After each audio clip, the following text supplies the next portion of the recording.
Le plus bel endroit pour voir Aubazine en hauteur, c'est ici où nous sommes, juste au-dessus du lieu-dit La Charde. Mais alors, ça a un autre nom.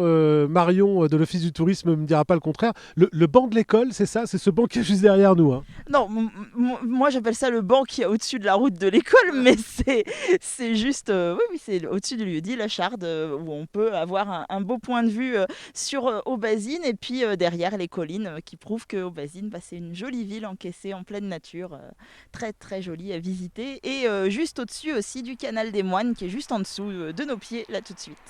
Et le canal des Moines, alors, qu'est-ce que c'est exactement?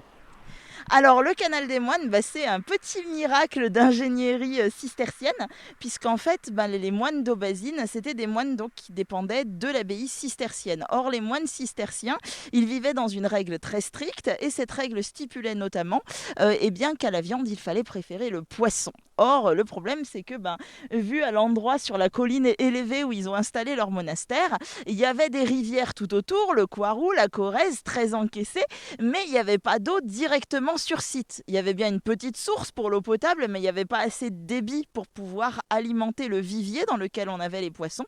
Et donc du coup, ben, puisqu'ils n'avaient pas l'eau nécessaire, ils sont allés la chercher. Ils sont allés la chercher dans le Coiroux, la rivière qui passe en dessous. Et pour ça, eh bien, ils sont allés canaliser un petit peu. Donc ils ont fait un canal d'1,5 km de long qui va chercher les eaux du Coiroux à l'endroit où elles sont un petit peu plus élevées en niveau que l'abbaye d'Aubazine. Et ce canal, avec une jolie pente de 0,5%, donc très facile à parcourir, eh bien, il amène les eaux jusqu'à l'abbaye où il alimentait le vivier à poissons.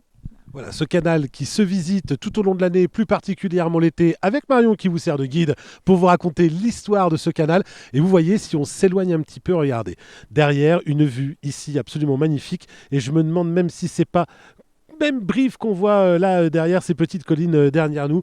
Donc Aubazine, une commune charmante, entourée de nature comme vous le voyez, à visiter absolument.